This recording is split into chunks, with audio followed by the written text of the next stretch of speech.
Locked on the Mat, Episode 8. I'm here with my co-host Jacob and Christian Febo, and today we're joined by Pitt alum, FIBA world champion for basketball, Bobby Martin. I appreciate the introduction. Gotta gas you up a little bit. I did my research. So, where'd you play high school basketball? Atlantic City High School. Do you want to go over a little bit of your experience for your 4 years there? So, Atlantic City High School was academically it was a great school. Atlantic City is a melting pot in New Jersey. So it was you got every culture there, and it was good. It was a very nice experience. Now, my first 2 years at high school were at a Catholic high school, Holy Spirit, and we couldn't afford the tuition anymore. So my grandmother said, "We're out of here, and you're going to go to Atlantic City High School." And it was a big transition because I felt as though I was prepared more for life, and academics were a little bit harder in the public school. But basketball was night and day. There's a night and day difference between Holy Spirit and Atlantic City High School. A lot of pressure in Atlantic City High School because they had, before I'd gotten there, they had been league champs forever. Multiple league championships since they even began the league, and a lot of good players came out of there. So I was expected to be one of them. And that put a lot of pressure on you to continue that tradition, like at Atlantic City High School? So I don't know if it was a lot of pressure because I loved basketball. I didn't know anything about it, but I loved playing. So, when you're going out there, you hear from the other guys, "Oh, we got to win, we got to win." And I thought that was, the reason you went out there anyway. So I didn't feel the pressure of performing well because I just loved the game, and it was never about wins and losses. It was more about how I could express myself out there. How did you guys end up doing there? So I think my junior year we won the championship, and my senior year we lost to a low seed, and it was horrible. My junior year we lost the South Jersey championship to Camden High School, which was a perennial power. Many players came out of Camden. Milt Wagner and Billy Thompson. These are all guys that went on to the NBA, and I remember growing up watching them.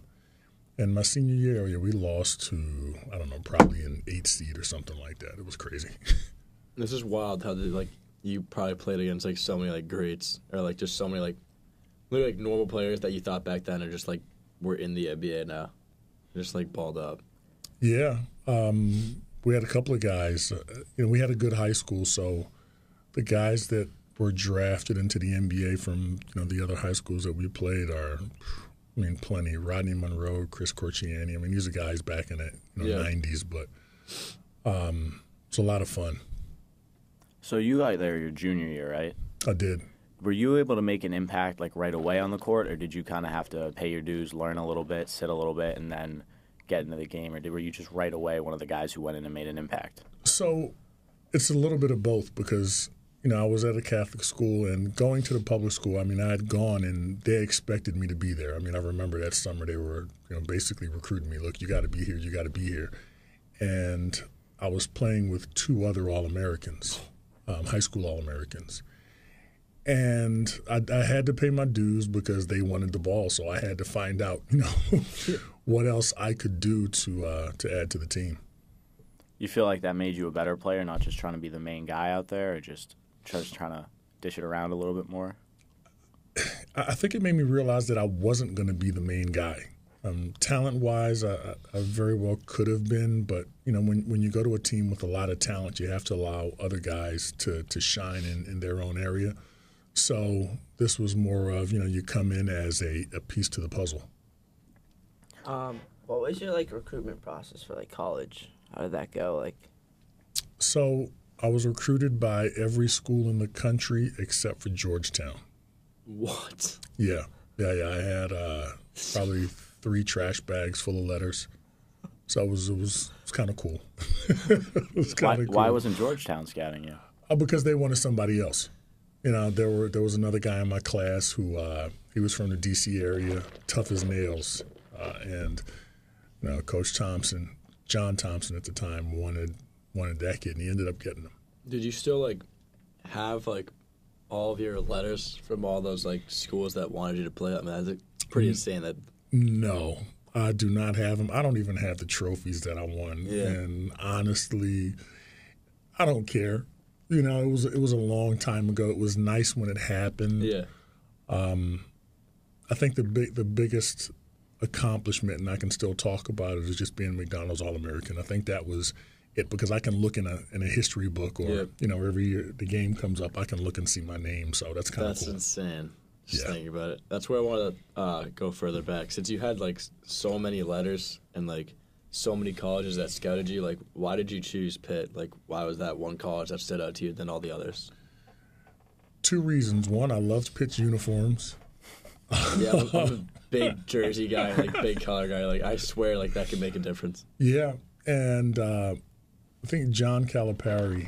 Well, I had originally committed to Villanova, and being 17 at the time, I think the recruiting process changed a little bit, and they told me, they originally told me, if you come here, then we won't recruit this other kid. And after I committed, they said, we think you can play with them. And for a 17-year-old kid, I wasn't going to understand that. So I said, nope, I'm not coming. I'm going to Pitt. And on my visit to Pitt, I met one of my best friends, and we're still tight to this day. Our class that came in was great. I think our recruiting class was the #1 recruiting class in the country that year. And all 5 of us graduated. All 5 of us scored over 1,000 points, and we remain close to this day. That's insane. What year was this again? This was 87. So you did 4 years at Pitt? 4 years at Pitt, yeah. Were you playing your freshman year, or were you again riding, paying your dues a little bit? So my freshman year, I believe I may have averaged 11 minutes a game. I was the guy that was playing in front of me was an Olympian, gold medal. Oh wait, did they lose the Olympics? I can't remember. I know he was on the Olympic team. Charles Smith used to play for the Knicks, also San Antonio, a couple other teams. He happened to be the 3rd pick in the draft that year. Oh my! And what? The other guy I was playing behind was Jerome Lane. Every year during college basketball, they end up showing Jerome breaking a backboard. And so I was with a dunk. So I was playing behind those two, so I wasn't expecting many minutes, but I did okay with the ones I got. Yeah, that's actually this insane if you think. You literally played with and you're just saying it so casually, because it's obviously casual to you to play it, but to any other person, I played the #3 draft. It's all right. You had the skill and the talent to go against everybody. That's crazy. Yeah, that's just crazy to think about. I had the talent. I'm not sure if I had the skill, because I wasn't getting on the court that much. But with hard work and you keep learning. I eventually earned a good spot on the team. That's awesome. So you said you averaged about 11 minutes your freshman year. Mm-hmm. Was there a point that you were kind of given more of a bigger role, your sophomore, junior, senior year, where they were all right, you're the guy now, we need you to go out there and perform? So coaches, normally what they do is for freshmen is halfway through the freshman season, they tell you you're no longer a freshman, you're a sophomore, because you've been through the schedule once, and they expect you to have made improvement to contribute during the second half of the season. So, being from Atlantic City, we were tough. We were tough kids coming up in Atlantic City anyway, and we wanted that pressure. Yeah. I said we want the smoke. Yeah. So we wanted all that smoke, and I know I did. And it was fun because I got a chance to win a couple of games on the foul line and establish a name for myself. So it was really cool. Yeah, especially playing in front of all those fans, because freaking Pitt's pretty big as a school, let alone a basketball school. Right. Just playing in front of all those fans and winning a game like that, or having a moment like that for you, it must be so refreshing, satisfying to you. It was. We were expected to do well, and it was fun. I think we were ranked #1 or #2 in the country that year with a great freshman class. I remember going to Syracuse in the Carrier Dome, and this is 30,000 people dressed in orange and just coming down on you, screaming, throwing oranges. The college experience was great. Yeah. What was like other like historic like stadiums you played in? Like literally, like I could say like LSU. Did you play there? So our conference was the Big East. The Carrier Dome was one. Of course, Madison Square Garden is the other one. At the time, the Spectrum in Philadelphia was another one of the famous, and that's where Dr. J was playing all the time. So we got a chance to play in a lot of great buildings. We played in, I believe it was called Allen Fieldhouse, which is in Indiana, and that was really nice because I think that's where Hoosiers was filmed. So it was cool. It's crazy. That's crazy. It's actually insane. So, when your 4 years at Pitt wrapped up, what was your process like? Were you training for the draft? Did you think you wanted to did you want to try to get to the NBA? Like, what was your kind of goals getting out of when you got out of Pitt and graduated? So I think every kid that plays college basketball wants to get to the NBA, or at least I know most of them do, and I was no different. My senior year started off really well. I got hurt right around Christmas. It was right around Christmas, and I wasn't able to recover in time to have a great conference season. So, and it was kind of rough because my junior year I was predicted to be a late first-round draft pick. What? And getting hurt did not help. I was on the shelf, and I ended up not getting drafted, and that was a tough evening. That was a tough evening for me, but the world doesn't, it doesn't follow it didn't follow my plans. So luckily I had my grandmother and other supportive people around me to, tell me to keep the downtime to a minimum, get back up and, fight for your dreams. Yeah. So did you play FIBA or did you go overseas first? Do you remember? So I played in the NBA Developmental League, which at that time it was called the CBA. The CBA was a revolving door of players. So, I would see former first-round draft picks playing there because they wanted to get back into the league. It was a league where you could get traded at halftime and be playing for the other team. So that's how bad the league was. Not as far as competition, but just to show you the nature of the business. Yeah. Very few rules and regulations. It was basically the Wild Wild West. So I ended up making the FIBA team from the CBA because the Dream Team had just won the Olympics and the United States didn't really have to compete to get back in the next Olympics, but they decided to, and that was the first year they used anybody other than college athletes. So they let us fight it out, and I just happened to make the team. So that was really cool to win the gold medal with those guys.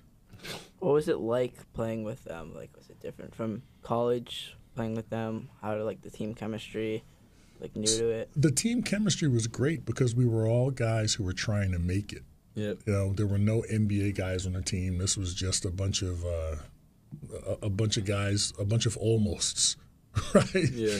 And we had to put it together. Was Mo Cheeks our coach? No, it was Dan Panaggio. Yeah, Dan Panaggio was our coach, and he was a famous coach up in New York, and he had coached with the Lakers for a while. Ended up coaching with the Lakers for a while. Yeah. But as far as the players were concerned, it was just a bunch of hard-working guys who had some NBA experience, but guys who just wanted to prove themselves. So that was special. Yeah, that's great. So was there a different feeling? Because I know you played for Atlantic City High School and then Pitt. Was there a different feeling wearing America on your shirt and going against for your whole country? Basically, is a difference between just going for your school and then your school again? Was there a difference in pressure? So, okay, two parts to that answer. Yes, it was great representing the country, but the second part of it is you learn that it's not the name on the front of the jersey; it's the name on the back. Because I'm going out there and I'm representing my family, and I wanted to play well. And I think colleges will tell you differently. They say, well, it's not about the name on the back, it's the name on the front. Yeah. And I'm like, no, no, because if I don't play well, nobody can help me, right? I'm inconsolable. Exactly. You can't help. So, you go out there with a sense of pride to represent well both your family and your country. So how long were you in the CBA for? So the CBA was 2.5 seasons. Yeah, 2.5 seasons. And at that point, when you were done with the CBA, were you going right overseas, or was there a little time period where you were like, I don't know? Great question. So the minor leagues are rough. There's no guarantee. You're not playing for a lot of money. And at that time, guys were looking to get great jobs in Europe. And everybody's fighting for a job in Europe because the call-ups to the NBA were limited. You go in, you're thinking you got the world in the palm of your hands, but the world's got you by the balls. Yeah. It was a very selfish league, and you had to find a way how to put that together with your own thoughts and figure out how to work through it because no one was there to help you. They were all looking to get out also. Yeah, it's a rough league, and you could find yourself going to Europe for a non-guaranteed contract, getting cut back to the CBA, and meanwhile they've just signed one of your teammates. So it's hard just to think about it, why not me, or why couldn't you sign me or anything like that. I think if you're playing in a minor league situation, you don't have a lot of time to think, well, why not me? I think as athletes, what we are is, part of that resilience is that we're extremely irrational, and you need that irrationality, to go out there and really fight for what you want. It doesn't make sense to a lot of other people, but it makes sense to us. I don't know if you just don't have a lot of time to feel sorry. You can't have a lot of time to feel sorry if you want to go out there and continue to chase your dream at that point. Exactly. There's always somebody else coming. Yeah, there's always somebody who's trying to work harder than you. Yeah. Always somebody who wants it. So you got to feel like, especially any athlete after a big loss, you just have to get right back into it. I don't think you can take time to feel sorry for yourself. Obviously have your minute, but don't let that minute dwell into, you know what I mean? Right. Yeah. You're absolutely right. So, again, where did you play overseas? So I played in Spain. Most of my career was in Spain. I was fortunate. I got a chance to see a lot of Europe. But, my base of operations was in Spain, and it was just a wonderful. What part of Spain? So I'm what they call a trotamundos, which means I was all over the place. Yeah. So this was played 2 years in the Canary Islands, lived in Madrid for 5 years. This is just crazy. Malaga, up in the north of Spain in Vitoria. Murcia was my first team over there. I was there for 2 years. So, it was Cáceres. Oh, gosh. I couldn't even go through all the teams. It was about 9 different teams. It's just, insane, with the travel part, too. You literally, are experiencing, 9 different lives at once. With, the CBA, overseas, your high school, then college with all the other offers, and then, you trying to fight for, the draft and everything. There's just so many, opportunities. You know what it showed me was it showed me that the world was a lot larger than my limited perceptions of it. I met some great friends. I still have them to this day. My children speak Spanish. I met some amazing people, and I'm extremely glad that I was over there. What was the culture different, not just basketball wise, but living life? Was it a lot different? Was it hard for you to adjust when you got to Spain, or? It wasn't hard to adjust. I think my grandmother, who raised me, she told me, when you're at peace with yourself, anywhere is home. So, you go over there and you just try to enjoy it. You work hard, you keep your head down, you ingratiate yourself to the culture. And I think that made it a lot easier. I did have mentors over there. When I first got there, there were 2 Americans who had experience in Spain or playing in Europe, and they showed me the ropes. My teammates, Spanish teammates, didn't speak to me at all in English until I showed them that I was willing to learn Spanish, which was great. So that took about 3 months. And then all of a sudden I found out that they actually speak English. So that was quite the surprise. But I'm glad they did it. After my first year, I was proficient. After my second year, I could hold a really good interview in Spanish, and after that, I just kept going. So, how many years were you playing overseas? So, in total, it was 14 years in Europe and 2 years here. So, 16 in total. So, 16 years of like professional level basketball. Yeah. Yep. At what point did you know it was time to just hang up the shoes or just like kind of retire? I think injuries started to pile up. Nothing where I had to get major operations, but the telltale sign was I got up one morning and I didn't want to practice.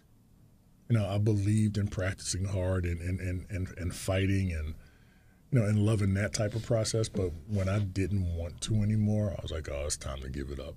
It's definitely time. And my son, who wasn't with me at the time, he was about to enter high school. And it was either stay there and try to drag it out for a couple of more years, for a couple more checks, or come home and be the father that I needed to be. Did your son play like high school basketball or anything? Or? He did. He did play high school basketball. He played high school basketball up here. He started off at Noble and Greeno, and after Noble and Greeno, he went to the Tilton School up in New Hampshire.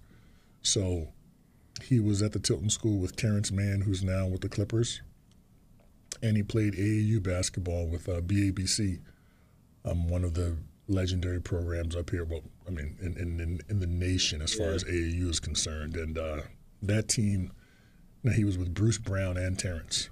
So, Bruce Brown? Yeah. Isn't he on the frickin' like Spurs or something? So Bruce right now, I believe, is in Toronto, but he was on Denver's championship team last year. Bro. Went to get a big contract in Indiana, and I think Indiana shipped him to Toronto, I believe. Yeah, but Literally just yeah. So understand, who do you think would win a one-on-one? You or your son? You know what? I would never play him. Really? I would never play him because I wanted him to be himself, and plus I'm too competitive. Yeah. It's a different type basketball. I was 90s basketball where it was a lot more physical, and I would probably What did you just do? I didn't even know to take a razor. That scared me. My hands in the sweatshirt. I put the raise. I knew you could raise this, John. Yeah, crazy. I trained him, but I didn't play. I never played against him.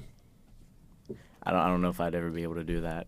Like, let my kid be better than me. Yeah, I would be way too competitive. Too. But he was a better player than I was. Yeah. I was taller. I was more athletic, but he was trained better. He was trained by me, so I gave him the keys to the car. And he was prepared when he went to college. Where did he play collegiately? Rice University down in Texas. So Yeah, and they're pretty good. they're okay, I guess. I mean, he graduated during COVID year, and right now he's in the Navy. He's doing intelligence. So That's awesome. yeah, so they were okay. Their Rice was okay. Yeah. So I did see that you coached at Northeastern for a little bit. You want to talk a little bit about how you got into that and what you thought while you were there?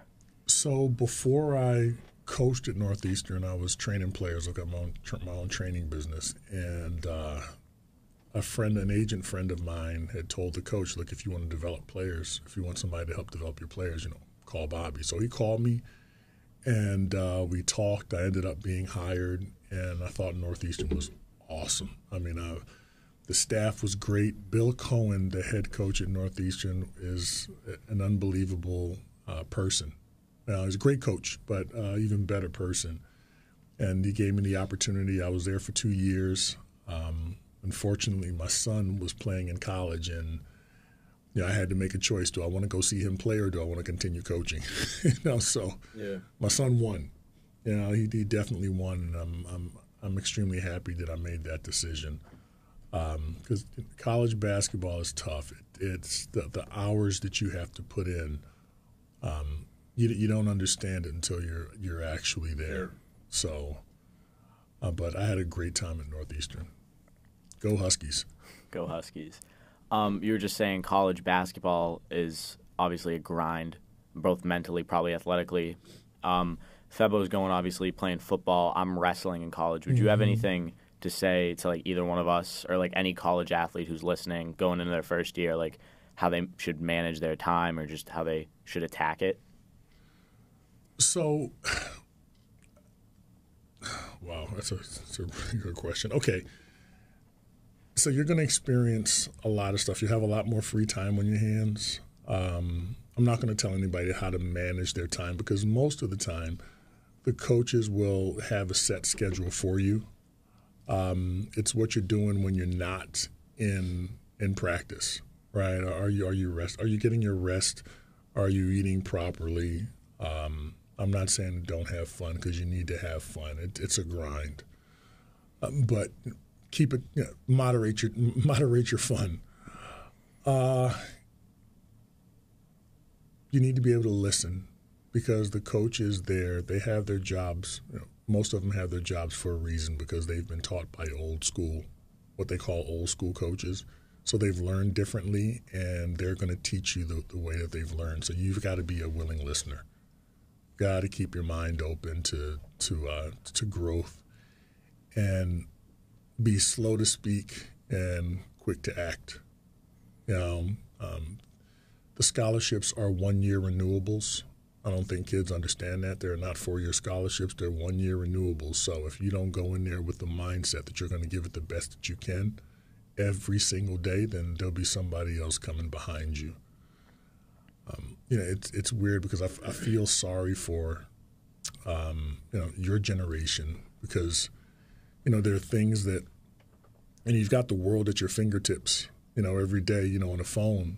But unfortunately, your voices are being muted, and that's not good.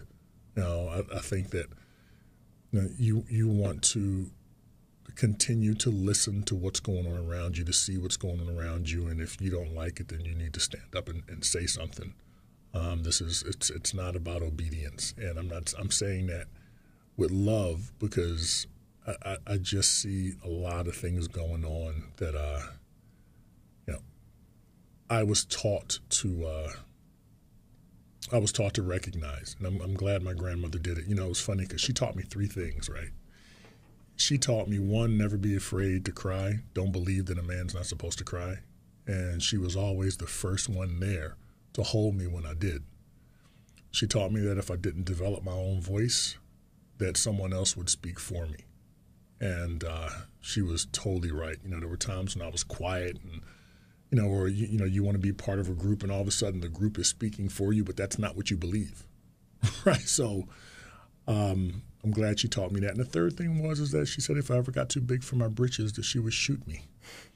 And no, I'm serious. She in her nightstand, she had a loaded .22 caliber pistol, and she called me in her room one day and said, "Come here, baby, sit down for a second," because we used to talk in her room. And she opened a drawer. I said, "Mom, what's that?" She said, "That's my just in case." I said, "Just in case what?" "Just in case you get too big for your britches." So I said, "Oh." So those were the lessons that I learned from her. And she was born in, was it 24 or 27? She was born in 1924. So, and down south, and the world was different for her. So she was raised a fighter. She had to fight for everything. So those were those were 3 of the major lessons that she instilled in me, and I'm sharing those with you right now. Develop your voices, while you're in college, so that you have a chance. So I'm assuming she never had to use the just in case. Oh no, she shot. She didn't shoot me, but she showed me she would. She had no problem in using the gun. Oh wow. Yeah. I go home one day I'm coming home from college, and I look at the window. These 2 holes in the window because they were double paned windows, right? So I'm looking at these 2 holes in the window. I said, "Mom, what happened?" She says, "Oh, my friend tried to get fresh."